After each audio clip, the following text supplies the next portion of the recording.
Hello guys, வணக்கம். எப்படி இருக்கீங்க? நல்லா இருக்கீங்களா? ஒன்றும் இல்லை, ஒரு மாசமாவே போலீஸ் டிபார்ட்மெண்ட்டை ரொம்ப கேவலமாக திட்டிட்டு இருக்காங்க, கேவலமாக பேசிட்டு இருக்காங்க. அதை பற்றியான ஒரு சின்ன ஒரு விஷயம்தான். எதனால் திட்டுறாங்கன்னா, சாத்தான்குளம் கேஸ், இப்போ வந்து எஸ்ஐகே ராஜா சார் ஷூட் அவுட் பண்ண அந்த கேஸ், இதையெல்லாம் சம்மந்தப்படுத்தி போலீஸ் டிபார்ட்மெண்ட் போலீஸ்னா இப்படிதான் அப்படின்னு ரொம்ப ஒரு தப்பான ஒரு விஷயத்த வந்து மனசுக்குள்ள எல்லாரும் மனசுலையும் பதிச்சு வச்சிருக்காங்க. ஸோ அதெல்லாம் வந்து இருக்குது, உண்மைதான். தப்பு பண்ணாங்க, தண்டனை அனுபவிக்கிற தண்டனை கிடைச்சிருக்கு, நீதியும் கிடைச்சிருக்கு. சரிங்களா? தப்பு பண்ண போலீஸ்க்கு வந்து தூக்கு தண்டனை கொடுத்துருக்காங்க. அதெல்லாம் ஓகே. எஸ்ஐகே ராஜா சாருக்கும் பனிஷ்மெண்ட் கொடுத்துருக்காங்க. அதை தாண்டி பாதிக்கப்பட்ட போலீஸ் இருக்காரு, சென்னை ஓட்டேரியில தலைமை காவலராக வேலை செய்யற கோதண்டபாணி, அவருடைய பொண்ணுக்கு தப்பான ஒரு சிகிச்சை பண்ணியிருக்காங்க எக்மோர்ல இருக்க பேபி ஹாஸ்பிட்டல்ல. இது 4 வருஷத்துக்கு முன்னாடி நடந்த விஷயம்.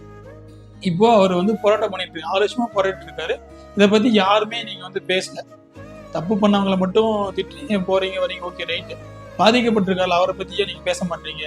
ஒரு பச்சை குழந்தை பாதிக்கப்பட்டிருக்கு, அதுக்கு நீதி வேணும்னு கேட்டு இப்போ ஒரு விஷயத்த பேசுங்க, போராடுங்க. நீங்களும் கூட போராடுங்க, நானும் வரேன். அந்த மாதிரி செய்யலாம். பாதிக்கப்பட்டிருக்காங்க, அவங்கள பத்தி பேசுங்க, அவங்க நீதி கிடைக்கும்னு கேளுங்க. 9 பேர் தூக்கு தண்டனை கொடுத்துருக்காங்க, நீதி கிடைச்சிருச்சு. எஸ்ஐகே ராஜாவுக்கும் பனிஷ்மெண்ட் கொடுத்துருக்காங்க, கிடைச்சிருச்சு. இவருக்கு நீதி கிடைக்கல, பாதிக்கப்பட்ட போலீஸ் நீதி கிடைக்கல. போலீஸ் டிபார்ட்மெண்ட்டே தப்பான டிபார்ட்மெண்ட் கிடையாது. ஒரு சில பேர் கெட்டவங்களா இருக்காங்க, ஆனா பல பேர் நல்லவங்க. சரிங்களா? அதை பாதிக்கப்பட்ட ஃபேமிலிக்கும் நான் வந்து சப்போர்ட்டிவா தான் இருக்கேன். அதுக்குன்னு போலீஸ் எல்லாம் நல்லவங்க, ஷூட் பண்ணதெல்லாம் நல்ல விஷயம் சொல்லல, அவங்க லாக்அப்ல அடிச்சு கொண்டாங்களே அது நல்ல விஷயம் நான் சொல்ல வரேன். நல்ல போலீஸ் இருக்காங்கன்னு தான் சொல்ல வரேன்.